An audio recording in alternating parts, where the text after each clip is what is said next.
Hi again from Sunraven. It's Wednesday, October 28th, and we're happy to be back with you to continue our discussion about the shadow.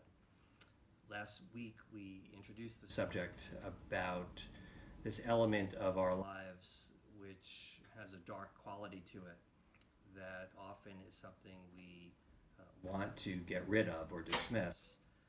And what we were talking about then was the fact that shadows exist only because there's light that's being blocked by something, and the something, when we work with it, will allow the light to stream through.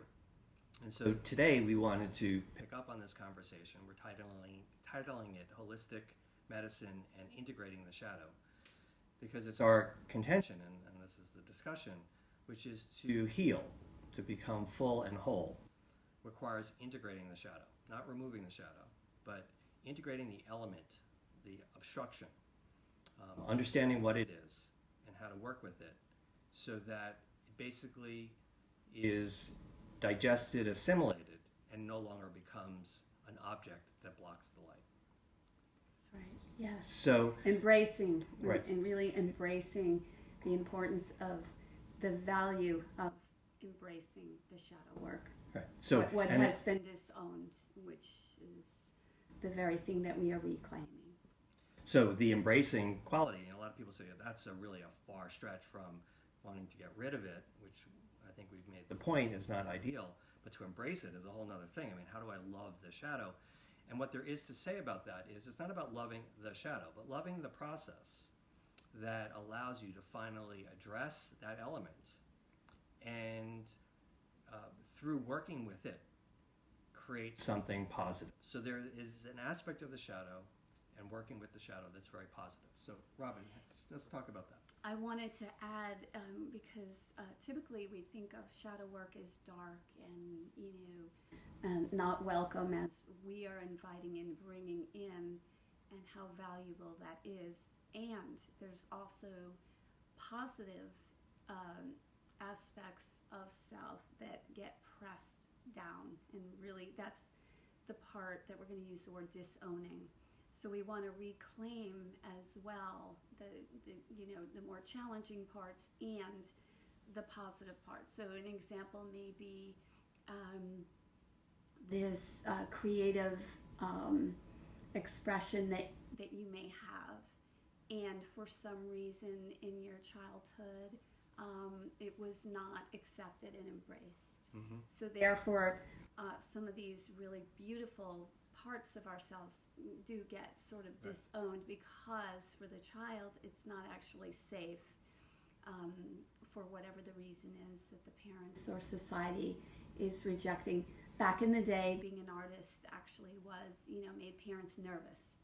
So we can use that maybe as an example. Yeah, and I would say, I'd ask a question. So there are other impulses that people have that often are considered shadowy. So attachment to sensuality, whether that's food, sex, money, possessions. These are all things that people often have some sort of habit or are prone to really be drawn to, and it's often considered bad.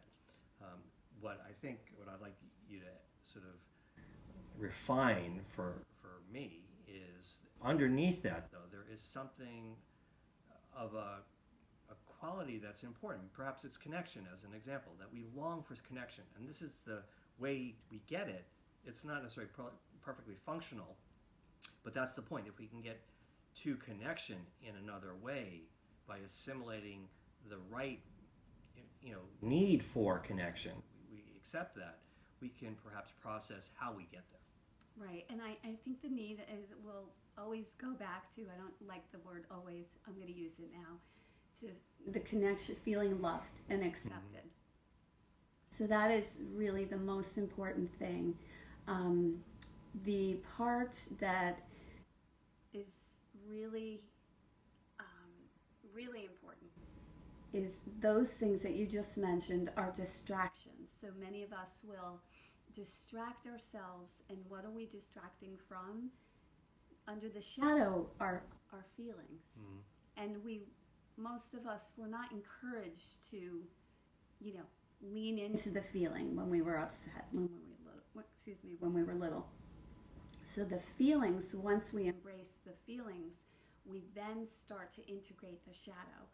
And then there's a process, which we'll talk about a little bit, of what you can actually do to really do the shadow work. Right. So feelings like isolation, loneliness, emptiness, confusion, these fear, even anger, we can get lost in those feelings and act out, because what we're really trying to do is properly manage the feelings. There's usually something that starts off as an appropriate reason to be afraid, appropriate reason to be angry, an appropriate reason to feel empty. And in our effort to relieve ourselves of the discomfort of those feelings, we bypass, potentially, the work with the feeling, the validation for ourselves of the feeling.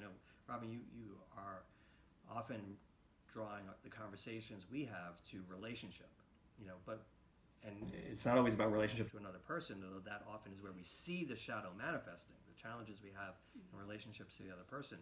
But the principal relationship we have with ourself, and it's in the feelings we are having. If we bypass that, if we don't address that properly, of course, we're not going to necessarily be able to have a great relationship with somebody else, because the shadow gets in the way. Absolutely. So maybe we can talk a little bit about things that you can actually do. We mentioned a little bit last week the sitting in mindfulness meditation per se. And some of us may not meditate. However, if you just sit and get quiet and we just sort of observe, witness our sensations that are in our bodies, we can detect feelings. And that is one way to just allow whatever is to come up. And we'll also notice how the mind is so powerful that it tries to actually protect us. If it wasn't safe for us to feel our feelings, we find ourselves in the thinking mind. So what I would ask you to do is just somatically take a moment now or during your day, is to just sit quietly, just even if it's for 3 minutes, and just do some breathing and just sit with yourself. And sensations will lead you to your emotions. Yeah, I think that's so so helpful, because I know for me, I tend to quickly go into the cognitive space.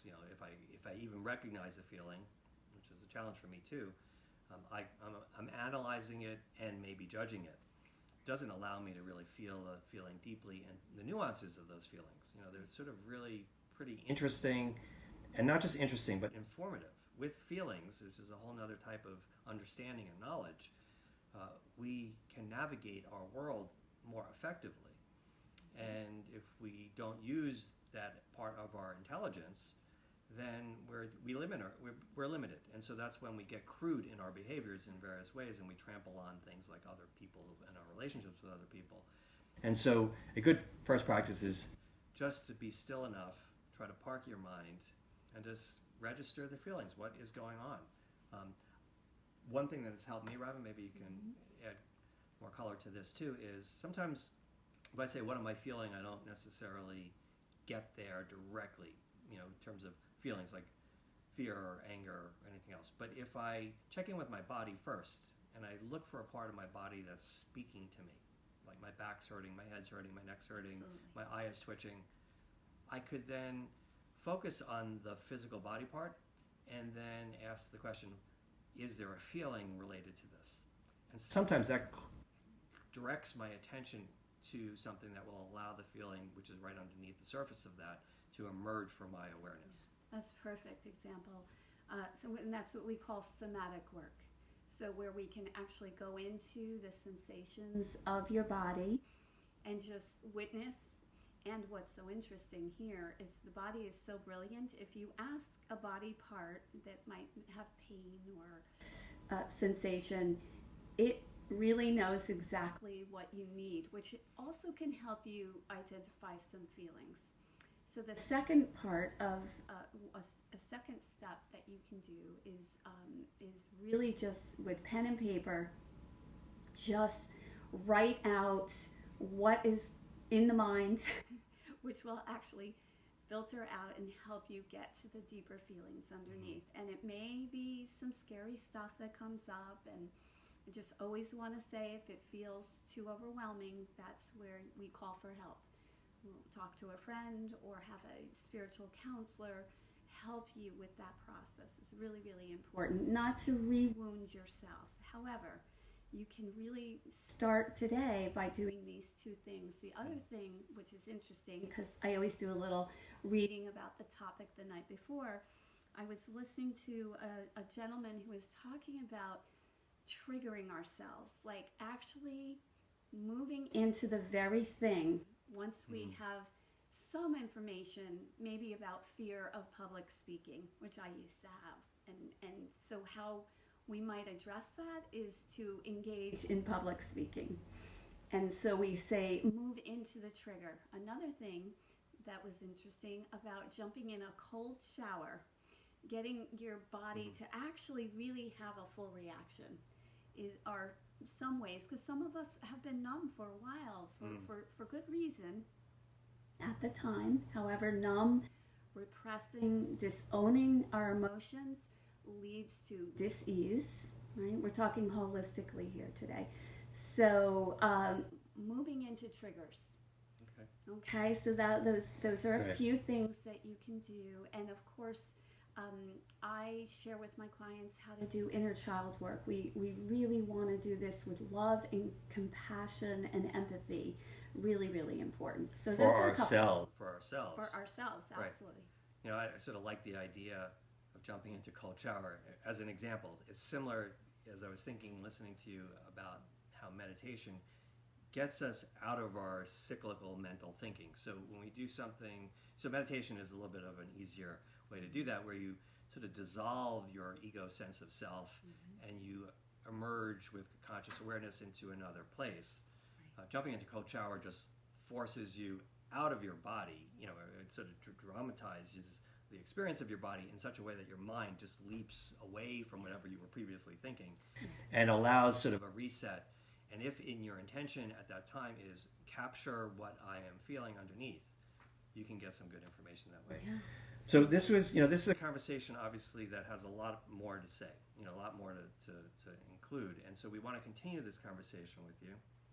And we will be back next Wednesday to continue on in the series of conversations that get to this question about how can I be as healthy as possible, as whole as possible. And we'll pick up this conversation and add other elements to it. So please stay in touch with us. We have received a lot of great feedback from people, so you can connect with us by emailing info@slowmedicine.org. You can go on our website, slowmedicine.org. You could try to contact us individually and set up some time to speak to us if any of this has been of interest and you'd like to continue the conversation more personally. We're certainly open to that. And in the interim, this is going to be a big week for all of us, whether we're in the United States or not. Potentially at some type of point. Don't want to define it more than that, but there's some inflection point that we're experiencing, and I'd like to send signals of very positive energy to everyone and hope that whatever is causing discomfort gets resolved and that we stay together in that resolution. Yeah, it might be a good time to really be in touch with the emotions that are starting to come up, or perhaps after the election, and embrace them. This is what we're saying today. Don't press down. Don't deny them. Really allow yourself the fullness of all your feelings. So, just on that subject, since you mentioned the election, I was trying to sort of not say the word, but you said it. And so just to conclude, what we're seeing emerging in the United States right now and outside the world, you could say is the shadow.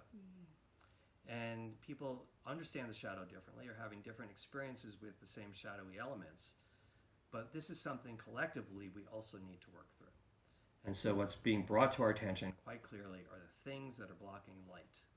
And no matter what your political take on that is, I think we all can agree there's stuff blocking the light.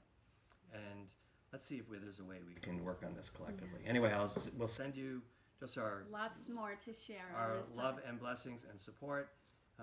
Please get in touch with us and stay tuned. Yes. Take care. Bye bye.